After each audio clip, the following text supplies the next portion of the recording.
از دلم یک کبوتر تا مزار تو پر زد، بیقرار تو هم یا جعفر ابن محمد. قسم به خاک بقیه، قسم به غربت تو، حرم شده دل ما برای تربت تو.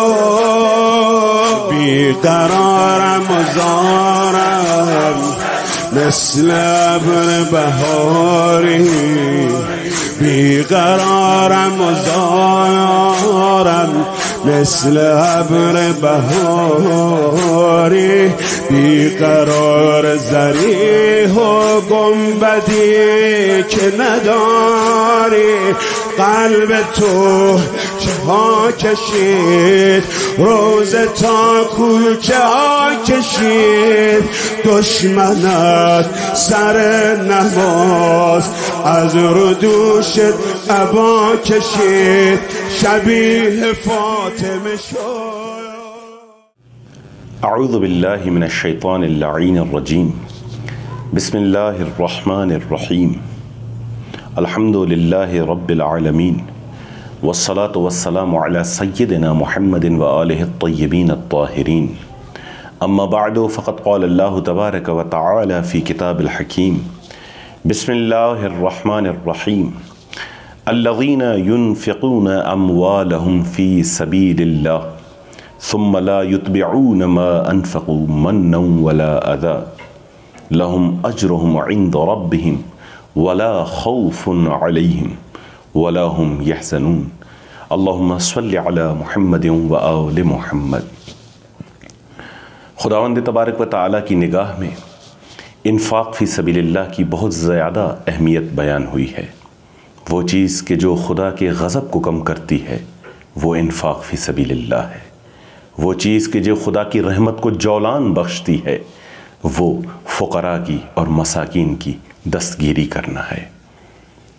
قرآن میں متعدد مقامات پر انفاق فی سبیل اللہ کا حکم بھی ہوا ہے اور طریقہ بھی بتایا گیا ہے کہ کس طرح غرباء اور مساکین کی مدد کی جائے. سورہ بقرہ آیت نمبر 262 میں آواز قدرت آ رہی ہے کہ الذین ينفقون فی سبیل اللہ، وہ لوگ کہ جو خدا کی راہ میں اپنا مال خرچ کرتے ہیں. اور طریقہ یہ ہے کہ ثم لا يتبعون ما انفقوا منا ولا اذى، اور جو کچھ خدا کی بارگاہ میں دیتے ہیں احسان بھی جتلاتے نہیں ہیں اور اذیت بھی نہیں کرتے ہیں. لہم اجرہم عند ربہم، ایسے لوگوں کا اجر خدا کے پاس محفوظ ہے. لا خوف علیہم ولا هم یحزنون، نہ وہ ان کے لیے کوئی خوف مستقبل ہے اور نہ ہی کوئی حزن مامضی.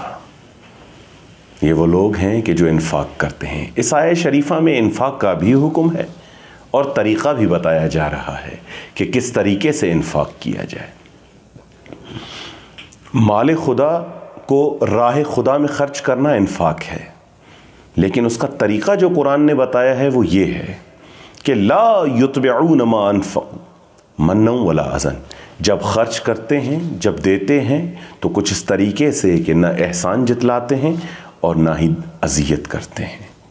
نہ دینے میں کوئی اذیت ہے نہ دینے میں کوئی احسان. جب دیتے ہیں تو اپنا فریضہ سمجھ کر دیتے ہیں، اور جب دیتے ہیں تو اس طریقے سے کہ لینے والے کی عزت نفس بھی مجروح نہیں ہوتی. بہت افسوس کے ساتھ یہ کہنا پڑتا ہے کہ آج کے اس دور میں جہاں سوشل میڈیا کا بول بالا ہے ہر طرف، ہر کوئی اپنی پرسنل زندگی کو سب کے سامنے رکھتا ہے. اس میں سے ایک چیز یہ بھی ہے کہ جب ہم کسی غریب کی مدد کرتے ہیں تو اس کے عکس، اس کی تصاویر، اس کی ویڈیوز ہم سوشل میڈیا پر رکھ دیتے ہیں، اس سوچ سے ہٹ کر کہ ہو سکتا ہے اس سے اس فقیر کی عزت نفس مجروح ہو رہی ہو، اور دیتے کچھ اس طریقے سے ہیں کہ جیسے احسان جتلا رہے ہوں. یہ دونوں تصور قرآن کے خلاف ہیں. نہ آپ احسان جتلائیں اور نہ ہی اس کی عزت نفس مجروح کریں. دیں اس طریقے سے کہ فریضہ بھی ادا ہو جائے اور دیں اس طریقے سے کہ اس کی عزت بھی محفوظ رہ جائے.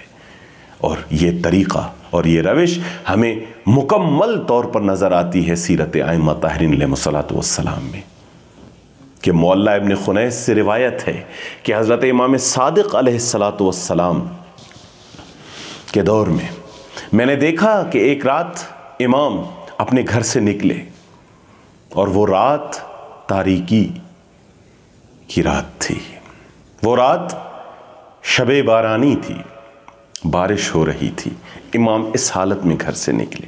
میں حیران ہوا کہ رات کی اس تاریکی میں امام کیوں اپنے گھر سے نکل رہے ہیں۔ میں امام کے پیچھے پیچھے گیا، قدموں کی آہٹ سنی، امام رک گئے۔ جیسے ہی رکے تو میں نے سلام کیا۔ مولا نے سلام کا جواب دیتے ہوئے کہا، اے مولا تم ہو؟ کہا، میں نے کہا، جعلت فداک یا مولا، میں ہوں میرے آقا، میں ہوں۔ مولا نے کہا، مولا میرے ساتھ آؤ۔ میں نے دیکھا کہ امام اس طرف جا رہے تھے مدینے میں کہ جس مکان کو صاحبان بنی ساعدہ کہا جاتا تھا۔ یہ وہ جگہ تھی کہ جہاں پر مدینے کے فقراء اور مساکین رہا کرتے تھے۔ امام اس طرف گئے۔ میں نے دیکھا کہ وہ بوجھ جو امام کے کاندھے پر تھا وہ بہت وزنی تھا، وہ بہت بھاری تھا۔ میں نے آگے بڑھ کے کہا، مولا اگر اجازت ہو تو یہ بوجھ میں اٹھا لوں؟ امام نے عجیب جواب دیا، لب ہلائے اور کہا، لا واللہ انا اولا بہی منک، اے مولا نہیں، تجھ سے زیادہ میں حقدار ہوں کہ اس بوجھ کو میں اپنی کاندھے پر اٹھاؤں۔ میں زیادہ حقدار ہوں کہ میں خود اس مال کو فقراء تک پہنچاؤں۔ یہ ایک روش ہے، یہ ایک طریقہ ہے کہ جب بھی فقیر کو دیں تو اپنے ہاتھوں سے اس تک پہنچائیں، خود جائیں اس کے دروازے پر، نہ کہ فقیر کو اپنے دروازے پر بلائیں، خود جا کر۔ روش امامت یہ ہے، سیرت امامت یہ ہے کہ فقراء کے در پر چل کر جایا جائے۔ مولا کہتا ہے ہم پہنچے اس مقام پر، امام خود اپنے ہاتھوں سے روٹی نکالتے اور ان میں تقسیم کرتے۔ حالت یہ تھی کہ تمام فقراء سوئے ہوئے تھے، امام ہر ایک کے سرہانے جاتے اور روٹی رکھتے، ہر ایک کے بستر کے قریب جاتے، اس کے پاس اس کا رزق رکھتے۔ جب تمام رزق تقسیم ہو چکا امام واپس چلے۔ میں نے ایک سوال پوچھا، یا مولا اگر اجازت ہو تو کچھ پوچھوں؟ مولا نے کہا، پوچھو، کیا کہنا چاہتے ہو؟ میں نے کہا، مولا جعلت فداک یعرف ہؤلاء الحق، کیا یہ سب حق پرست ہیں؟ کیا یہ سب حق کو جاننے والے ہیں، معرفت حق رکھتے ہیں؟ مولا نے کہا، نہیں، اگر نہ بھی رکھتے ہوں تو بھی مجھ پر لازم ہے کہ میں ان کی مدد کروں۔ ہاں البتہ اگر یہ حق پرست ہوتے، اگر یہ حق کو جانتے ہوتے تو انفاق میں کچھ اضافہ ہوتا، ان کے حق کو جاننے کے بدلے میں کچھ اور ان کو عطا کرتا، لیکن کیونکہ یہ فقیر ہیں ان کا مجھ پر حق بنتا ہے کہ میں ان کو وہ حق ادا کروں۔ اور اس کے بعد مولا کہتا ہے کہ مولا مجھ سے مخاطب ہوئے، کہا، مولا میں تمہیں بتاؤں کہ میرے بابا امام باقر کس طریقے سے صدقہ دیتے تھے؟ مولا نے روش بیان کی، کہا، وَكَانَ أَبِي إِذَا تَصَدَّقَ بِشَيْءٍ وَضَعَهُ فِي يَدِ السَّائِلِ، میرے بابا امام باقر جب بھی صدقہ دیتے تھے تو وہ شے سائل کے ہاتھ پہ رکھتے تھے، ثُمَّ ارْتَدَّهُ مِنْهُ، پھر واپس اٹھا لیتے تھے، فَقَبَّلَهُ، اس کو چومتے تھے، وَشَمَّهُ، اس کو سونگتے تھے، ثُمَّ رَدَّهُ فِي يَدِ السَّائِلِ، پھر اس سائل کے حوالے کرتے تھے۔ پوچھا گیا کہ کیوں ایسا کر رہے ہیں؟ کہا، اس لیے کہ یہ صدقہ سائل کے ہاتھ میں نہیں بلکہ خدا کے ہاتھ میں جا رہا ہے۔ میں ید اللہ کو چوم رہا ہوں، میں ید اللہ کو استشمام کر رہا ہوں، اس ہاتھ سے خدا کی خوشبو آتی ہے۔ اس طریقے سے سائل کی مدد کیا کرتے تھے کہ اس کی عزت نفس بھی مجروح نہ ہو اور اپنا فریضہ بھی ادا ہو جائے۔ اور وہ صدقہ کہ جو چھپ کر دیا جائے، وہ صدقہ جو لوگوں سے چھپا کر دیا جائے، اس کی اہمیت کچھ اور ہے۔ امام صادق فرماتے ہیں، ان صدقۃ اللیل تطفی غضب الرب، جو رات کا صدقہ ہے، جو رات کا انفاق ہے، وہ خدا کے غضب کو خاموش کر دیتا ہے، وہ خدا کے غضب کو بجھا دیتا ہے، وَتَمْحُ الذَّنْبَ الْعَظِيمَ، بڑے بڑے گناہوں کو محو کر دیتا ہے۔ تمہارے نامہ اعمال سے اس رات کے صدقے کے ذریعے بڑے بڑے گناہ محو ہو جاتے ہیں۔ وَتُحَوِّنُ الْحِسَابَ، حساب کو آسان کرتا ہے۔ وَصَدَقَةَ النَّهَارِ تُثْمِرُ الْمَالَ وَتَزِيدُ فِي الْعُمُرِ، اور دن کا صدقہ مال کو بڑھاتا ہے اور عمر میں اضافہ کرتا ہے۔ روش یہ ہو کہ حق بھی ادا ہو جائے، فریضہ سمجھ کر ادا کیا جائے کہ احسان نہ ہو، اور روش ایسی ہو کہ فقیر کی عزت نفس بھی مجروح نہ ہو، اس کو کوئی اذیت نہ ہو۔ یہ ہے سیرت قرآن اور یہ ہے سیرت ائمہ انفاق کے طریقے میں۔ بارگاہ پروردگار میں دعا گو ہیں کہ اے میرے پروردگار، تمام فقراء اور مساکین کی مشکلوں کو حل فرما اور اپنے کارخانہ قدرت سے، اپنے خزائن سے ان غرباء کو مالا مال فرما۔